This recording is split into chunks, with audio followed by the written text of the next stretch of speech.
You know, I could go on to talk about her research and advocacy. I could even talk about the awards. I could talk about how she got an award as alumni for influence from the University of Toronto, or that she has a faculty appointment from UBC. She has a long list of accomplishments, which are amazing, but honestly, you didn't come here to listen to me, you came to listen to Melissa. So at this point, let's welcome Melissa on.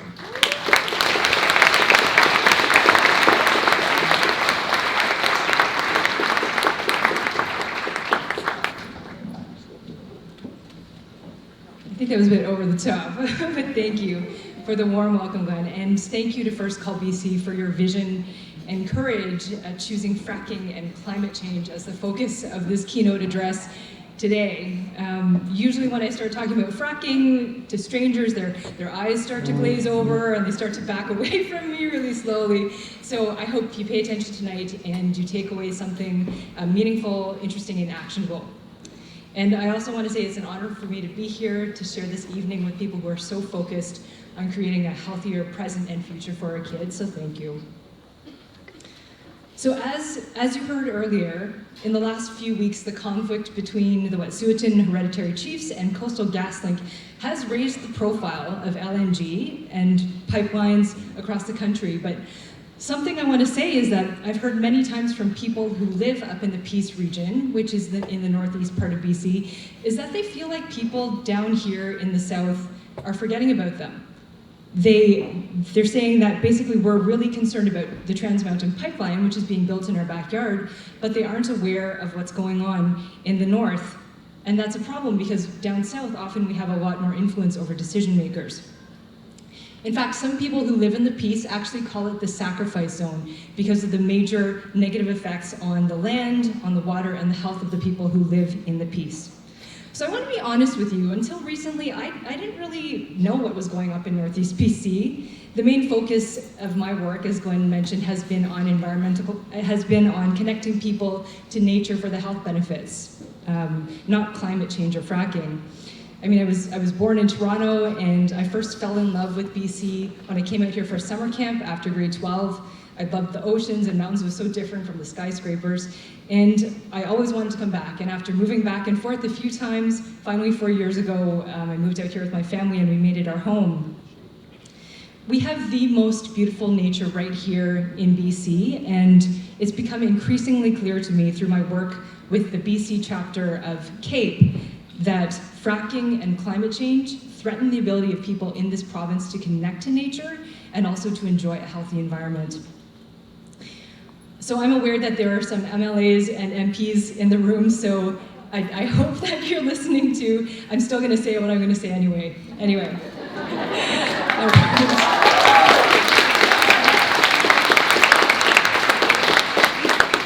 Respect to you, though, and thank you for all you do on behalf of us. So when I was considering what to mention in my talk tonight, I thought maybe I might talk about how the falling price of LNG around the world is making the wisdom of continuing to invest in LNG here in BC questionable. Or I might talk about how we're planning to flood 16,000 acres of pristine farmland and indigenous cultural sites in the Peace River Valley to create a dam called Site C to power the fracking industry. Or the billions of dollars in subsidies and tax breaks that we've given and continue to give in this province to the fossil fuel industry when climate change demands that we rapidly transition to renewable energy.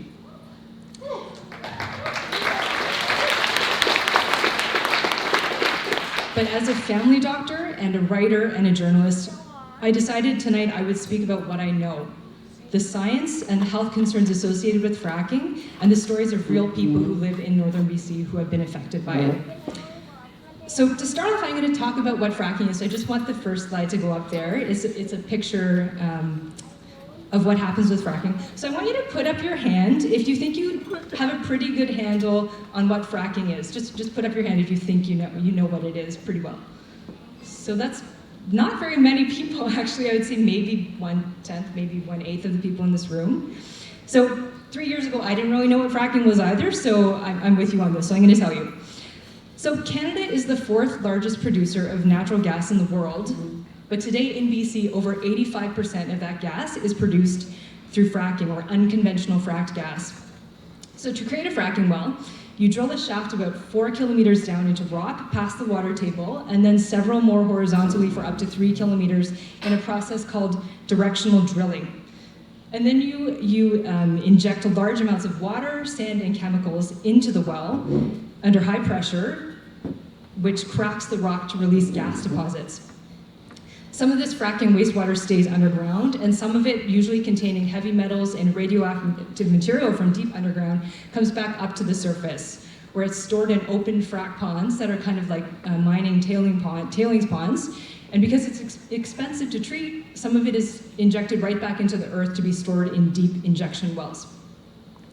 And at multiple points through this process, whether it's through flaring, gas leaks, or fracking fluid leaking back into the ground, fracking has been shown through research to pollute the water, land, and air with chemicals that are known to harm human health. Something else I want to note is that fracking is extremely water intensive. Each fracking procedure uses around 10 million liters of water, and in some places in the US, drinking water wells have actually dried up due to withdrawals for fracking. And fracking also causes earthquakes. So a recent study showed that fracking operations caused over 90% of significant earthquakes in Western Canada between 2010 to 2015. And if that wasn't enough, when fracking is done, many companies leave behind abandoned wells, or if they go bankrupt, orphan wells and untreated frack ponds, which no one is monitoring and no one is paying the cleanup costs for, further increasing the risk of leaks and pollution.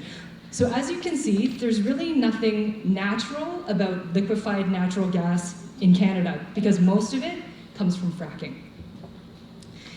So I want you to put up the next slide if you can. So since 1985, as you can see from this map, about 20,000 fracking wells have been drilled in BC. And you may have heard about the $40 billion LNG Canada project, which involves an export terminal, a pipeline, and a plant. And as the largest private sector investment in the fossil fuel industry in Canadian history, it could result in up to 50,000 fracking wells being drilled in Northeast BC alone. And as you can see from this map of wells in the Montney Formation, fracking is happening right in the middle of inhabited areas in the Peace region in Northeast BC, and it's set to increase. So you might ask yourself, after hearing all these things, if fracking is so polluting and dangerous, why are we allowing it to happen? And I think that's a great question. And in fact, because of the health and environmental risks, there are 5 other provinces in Canada that have banned fracking or put a moratorium on it. There are 6 American states that have done the same, and many countries across Europe. So I don't know about you, but I'd personally rather not have something that's prohibited in half our country happening here in our province.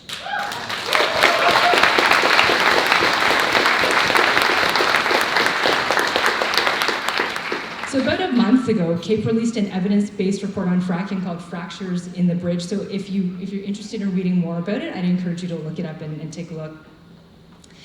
So CAPE's work around fracking really intensified after the fall of 2017, when Dr. Larry Barzilai and Dr. Warren Bell, 2 BC physicians and board members of CAPE, went up to the Peace to meet people who had been affected and see what was happening on the land themselves. And the stories they brought back and the conversations I've had with people from up in the Peace have been incredibly disturbing. So inspired by these stories and the science, since then CAPE has organized a speaker series that went across 5 different towns in the Lower Mainland and Vancouver Island, which brought people from the north down to tell their stories.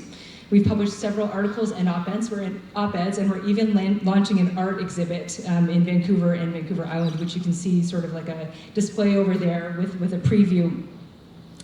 In fact, there has been so much talk about fracking happening around my home that last May, my then 4-year-old son, who's sitting right there looking at a Paw Patrol book, he actually made me a Mother's Day card, and he wrote on the top, "Happy Mother's Day," and then underneath he drew a huge picture of a fracking well because he knew how important it was to me. So as you can probably tell, I'm a super fun mom.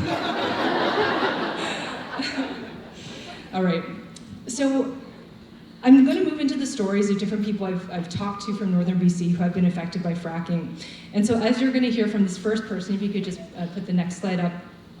Fracking is already having direct impacts on the health and safety of the environment where children live in Northeast BC. And in fact, research shows that fracking comes along with increased collisions from trucks, destruction of the peaceful enjoyment of land, and mental health concerns from the noise, air, and vibration pollution. So this is Karen Hosford. She's an environmental scientist and a mother of 2 beautiful kids who love figure skating, hockey, and being outside. And Karen and her husband moved to Dawson Creek in 2013 to be closer to nature and to raise their kids in a small town. And for a few years, life was pretty good. They would have birthday parties in the backyard, they would play on the trampoline, and they could hear birds singing. But then fracking started near their home in 2019. And now they live within 3 kilometers of 96 sour gas wells. And on the hill above their house where her husband used to hike, there's an open fracking pit and flare stacks. Karen's house is at the end of a little country road that now has constant traffic from semi-trucks that she's afraid that are going to run them over during school bus times when she's driving her kids to school. And now when they lie on the trampoline in the springtime, all they can hear is the droning, drilling sound of fracking operations that sometimes goes on for 24 hours a day and keeps them awake at night. Sometimes their kids' friends come over to their house, and sometimes they can smell gas, and they get scared. But even though they live less than 1 kilometer away from where fracking has happened, they have no one to call because they're not within something called the emergency response zone. As an environmental scientist, to Karen, it's shocking that no baseline studies of the water or air quality were done or required by the government before fracking moved in. And no one is monitoring the changes in the environment, or no one needs to. She said to me, quote, "I've worked as an environmental consultant on mining projects from Alaska to BC, and my mind is blown by this industry. If I did these things in my job, I would be fired on the spot. We had a little piece of heaven, and now it's all gas and flare stacks." So if fracking makes the local environment unhealthy, it makes sense that people who live there would get sick too. And sure enough, research shows that fracking is related to an increase in asthma and other lung diseases, neurological diseases, and adverse pregnancy outcomes like miscarriages, preterm births, and birth defects, as well as cancers like prostate cancer and childhood leukemia. So the next person, if you switch the slide, I'm going to introduce you to has seen many of these health effects. She's a family doctor who lives in the Peace, and like many rural doctors, practices the full gamut of medicine from obstetrics to ER, and her name is Dr. Ulrika Meyer. Dr. Meyer first came to Canada in the 1980s from Germany, and after raising 3 kids on an organic farm with her husband, she settled on a property just outside of Dawson Creek. And she often tells pregnant women, because she knows the risks, who work in the fracking industry to quit their jobs because of the risk to the health of the fetus. And some do, and some can't afford to. She's also seen things that she can't explain, from a neighbor who had severe flooding nosebleeds that only stopped once flaring stopped in his neighborhood, to a farmer who developed unexplained fainting episodes that only stopped when the 3 fracking sites near his farm were sealed up and all fracking stopped. One colleague of hers, an internal medicine doctor, pointed out to her abnormally high rates of a fatal and rare lung disease called idiopathic pulmonary fibrosis. And Karen Hosford, who you met just now, recently sent me an email saying that a 7-year-old girl, a family friend, was just diagnosed with a brain tumor. She's the 4th child under 8 that Karen knows of in the last 4 months in her neighborhood who has been diagnosed with a brain tumor, along with many other adults. So the problem with what's happening in the Peace is that there's so little research being done on the local population. Much of our research comes from the US. And not only that, the overall population and disease numbers are so small that it's really hard to tease out significant differences. And without research and evidence, there's little motivation for the government and industry to act. But there is a bright side. Along with other doctors and researchers, Dr. Meyer applied for and was successful in getting a $30,000 grant to study the effect of fracking on health outcomes in her population. So we're looking forward to seeing what comes out of that. So the final aspect of fracking I'm going to talk about is how it can tear apart communities. And this is something I've heard about from every single person I've talked to from the north about fracking. And we're not just talking about the typical boomtown effects of the oil and gas industry, which research shows increases the risk of violent crime, sexually transmitted infections, and substance use, while increasing housing costs that can price people living on a low income out of a home. But we're also talking about how neighbors get pitted against neighbors. So if you can put the next picture up, the next person I'm going to introduce you to describes himself as a farmer, an artist, and unfortunately sometimes an activist, and his name is Carl Mattson. He's a fifth-generation farmer who lives on his farm in Rolla, BC, with his 12-year-old daughter, and the year she was born he called the year of the flaring because so much oil and gas activity was happening around his farm. And one of his major concerns is how some of the best farmland in BC, in the Peace River Valley, is being destroyed by fracking. And we should know that only 5% of the land in BC is farmland, so this is essential. This is essential for our future and feeding ourselves. Carl has experienced sour gas leaks near his home that made him so afraid for his family's safety that he started building bunkers to protect them in case of a major gas leak, if and when it happens. And he said that one of the features of fracking that makes it so difficult and tears neighbors apart is the directional drilling. So essentially, if you say no to fracking infrastructure happening on your farm, industry will just hop across the road, talk to your neighbor, drill down, and then drill directly under your land, and then your neighbor gets money. So this is obviously causing a lot of conflict between people who used to be close. And a lot of farmers eventually just end up giving up to the oil and gas industry, and they just let fracking happen on their land because they don't have the time or energy to fight it. I want to mention that these people who are speaking up against fracking who live in the north are incredibly brave, because they're up against a larger community that is overwhelmingly employed by the oil and gas industry. Carl has actually been approached in his own community by people who try to pick fights with him because of how he's spoken out about fracking. And unfortunately, what happens is that the kids of these farmers end up seeing the struggles that their parents are going through, and basically multi-generational family farms are being sold off to the oil and gas industry because the kids don't want to go through what their parents have gone through. So I want everyone to take a nice deep breath of the clean air in this room. I'm done with fracking stories, okay? But I still want to mention that the global health effects of fracking are just as worrisome. So you may have seen ads touting LNG as a clean energy and a transition fuel that's going to help other countries stop burning dirty coal. But this actually is not the case because of a phenomenon called fugitive emissions. So because of these fugitive emissions, fracking is also having devastating effects on climate change. So the problem with fracking is that leaks of natural gas, which contain methane, happen all along the supply chain, which releases methane into the atmosphere. And methane has about 85 times the warming potential of carbon dioxide over the next 2 decades. It's so bad for climate change that it's actually been called a super pollutant. And in fact, many scientists have concluded that as a result of these methane leaks, fracking is even dirtier than coal when it's burned. So when you read or hear an ad you hear someone saying that LNG is clean energy or a transition fuel, you're not being told the truth. Not only that, but as we've seen with the cancellation of the proposal for the Teck Mine tar sands project in Alberta by Teck itself, oil and gas projects are becoming an increasingly bad economic bet. That said, everyone in the north I've interviewed about fracking acknowledges that the oil and gas industry creates jobs. But my question is, at what cost? If we keep pouring money into the fossil fuel industry and increase emissions that worsen climate change, we are damaging the livelihoods of people who work in other industries like farming or tourism, and we're placing a massive burden on our healthcare system. So the 2018 Intergovernmental Panel on Climate Change, or IPCC, report said that we must cut our greenhouse gas emissions in half within the next 10 years and to net zero by 2050 if we want to keep global warming to 1.5 degrees Celsius and avoid catastrophic changes to our planet and health.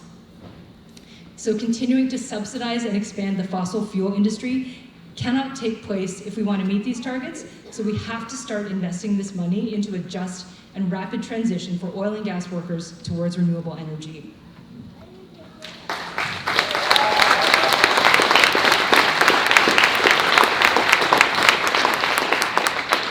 All right, so I want you to put the next slide up.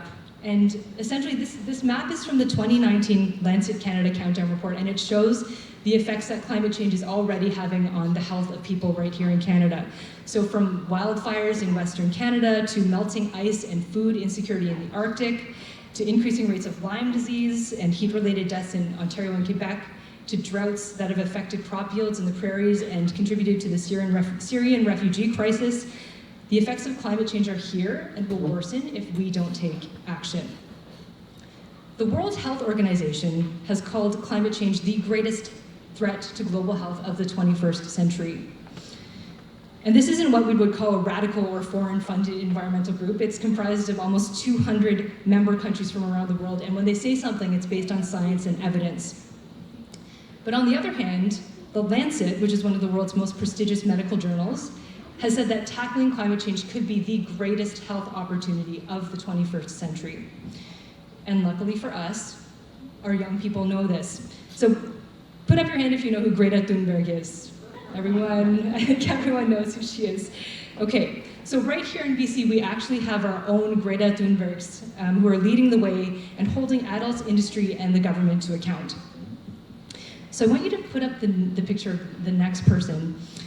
So one of the major risks of climate change is to the mental health of our youth. And there's a phenomenon called eco-anxiety that is happening, which is defined as a chronic fear of environmental doom. And as youth around the world witness wildfires, natural disasters, and heat waves, and worry about their future, they're getting depressed, anxious, and stressed, and even grieving for the future that they thought they would have. Some people react by shutting down and giving up hope, and others, like this young woman I'm going to talk about, take action. This is Rebecca Hamilton. She's 17 years old and she's in grade 12, and she's one of the core organizers of Sustainabiliteens, which is a group that got 100,000 people.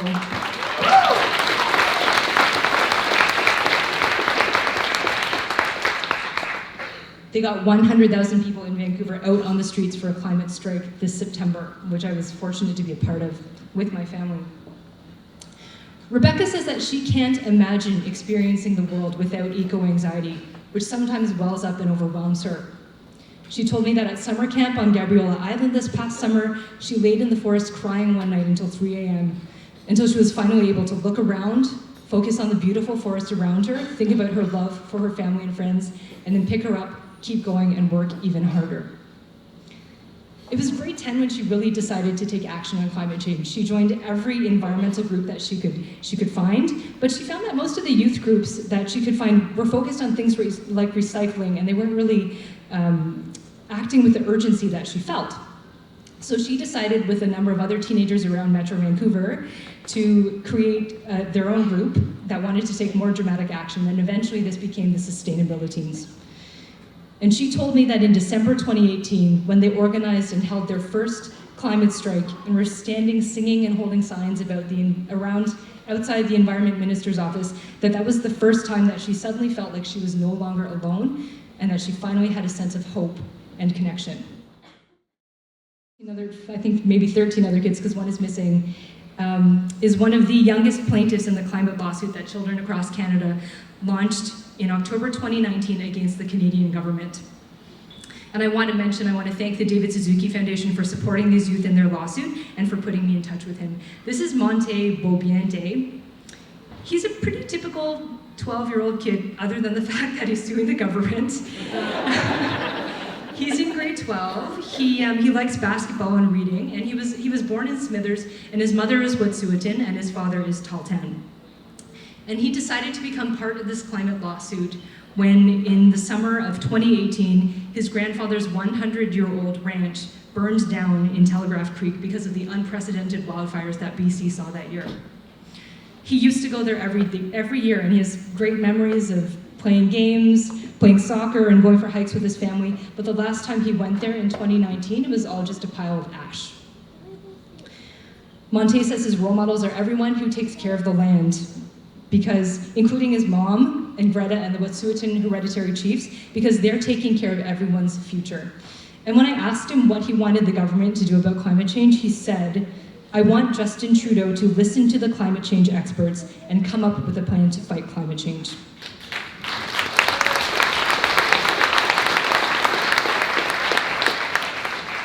So the final group that I want to highlight who will be affected, disproportionately affected by climate change and its health effects are Indigenous peoples. Due to the changes in sea levels, melting polar ice, and altered weather patterns, food security and Indigenous cultural practices and heritage sites are already being threatened.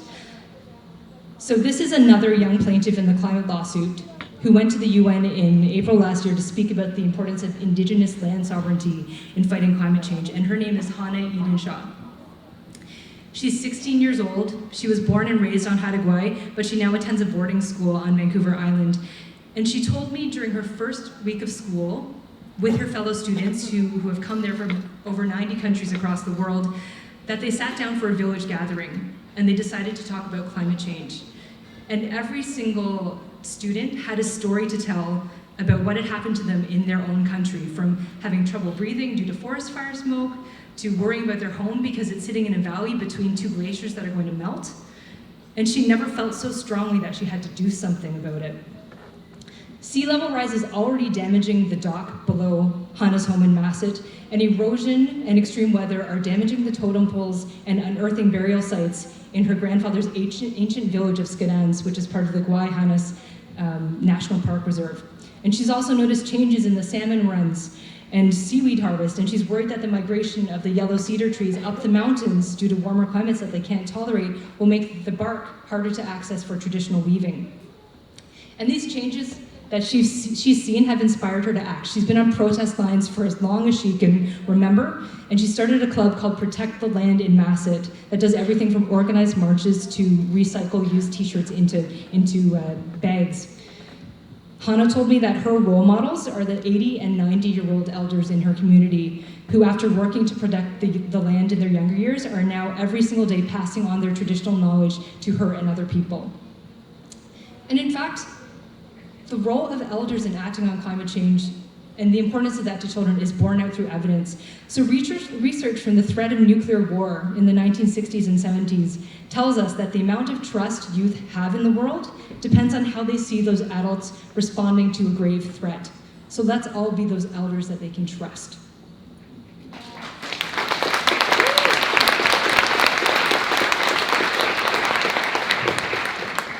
And what struck me in talking to all three of these youth, aside from making me feel like an incredible underachiever, I don't know about you, I wasn't getting 100,000 people on the street or suing the government when I was a teenager, is how they were able to acknowledge their fear and anxiety about climate change and channel that into action. As a mother, my heart breaks that they have to shoulder this burden. But I am also so proud of them for their dedication and their conviction and their resilience.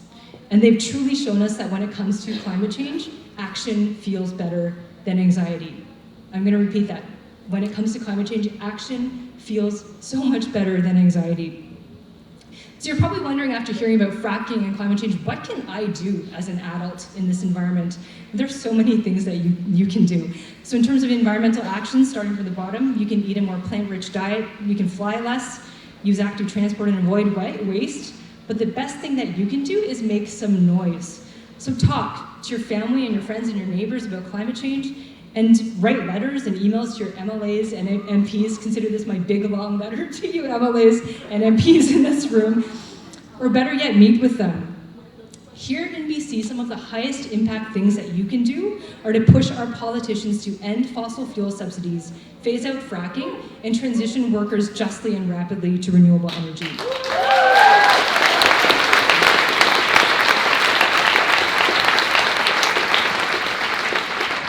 And last but not least, something else you can do is volunteer with or donate to organizations that are working for a healthier environment, like CAPE. I'll just get you to put up the last slide.